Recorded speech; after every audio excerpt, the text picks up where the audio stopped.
പുലിഭീതിയിൽ പെരിയയിലെ മധുരക്കാട് പ്രദേശം. ജനവാസ മേഖലയിൽ പുലിയിറങ്ങുന്നത് പതിവാകുന്നതോടെ കടുത്ത ആശങ്കയിലാണ് നാട്ടുകാർ. നിരീക്ഷണ ക്യാമറകളും കൂടുകളും സ്ഥാപിച്ച് പുലിയെ പിടികൂടണമെന്നതാണ് നാട്ടുകാരുടെ ആവശ്യം. പെരിയയിലെ കേന്ദ്ര സർവകലാശാല ക്യാമ്പസിലാണ് പുലിയെ കണ്ടതായി വിദ്യാർത്ഥികളും ജീവനക്കാരും അധികൃതരെ അറിയിച്ചത്. തുടർന്ന് വനം വകുപ്പ് ഉദ്യോഗസ്ഥർ സ്ഥലത്തെത്തി തിരച്ചിൽ നടത്തി. 2 ദിവസങ്ങളിലായി നടത്തിയ പരിശോധനയിൽ പുലി സാന്നിധ്യം ഉറപ്പിക്കാനായില്ല. പ്രദേശത്ത് നിരീക്ഷണ ക്യാമറകൾ സ്ഥാപിച്ചിട്ടുണ്ട്. കഴിഞ്ഞ ദിവസം മധുരക്കാട് പൂപ്പറിക്കാൻ പോയ അമ്മയും കുഞ്ഞും പുലിയെ കണ്ടിരുന്നു. ഏകദേശം 4 മണിയാകുമ്പോൾ വൈകുന്നേരം 4 മണിയാകുമ്പോൾ ഒരു വീട്ടിലെ ഒരു സ്ത്രീയാണ് കുട്ടീനെയും കൂട്ടി പൂ പറിക്കാൻ ഇപ്പോൾ കൂടുന്ന സമയമല്ല അവർ പോയത്. ആ പോയിരുന്ന വഴി പുറത്ത് വരുമ്പോൾ അവർ വരുമ്പോൾ തന്നെ സംഗതി കണ്ടു എന്നാണ് അവർ പറയുന്നത്. ഒരു പശുവിൻ്റെ അടുത്തുണ്ടായി, അത് മഞ്ഞ നിറത്തിലുണ്ടായിരുന്നു. പക്ഷെ നമ്മൾ കണ്ടില്ല, അവർ കണ്ടു എന്ന് പറയുന്നത്.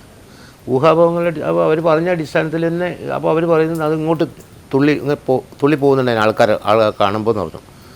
അപ്പോൾ അതിൻ്റെ അടിസ്ഥാനത്തിൽ ഇന്നലെ പോലീസിൽ വിവരം അറിയിക്കുകയും അതുപോലെ തന്നെ അവർ അജിത്ത് SI വന്നു.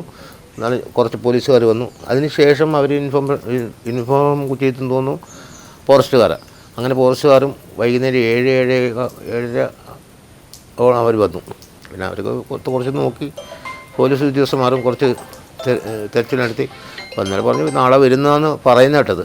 ഒരാഴ്ച മുൻപ് ക്യാമ്പസിന് സമീപം പുലിയെ കണ്ടതായി നാട്ടുകാർ അറിയിച്ചതിനെ തുടർന്ന് രാത്രി 8 മണി മുതൽ പുലർച്ചെ 7 മണി വരെയുള്ള പ്രവർത്തനങ്ങൾക്കും വിലക്കേർപ്പെടുത്തിയിരുന്നു. ഇതിന് പിന്നാലെയാണ് ക്യാമ്പസിൽ പുലിഭീതി വീണ്ടും ഉടലെടുത്തത്.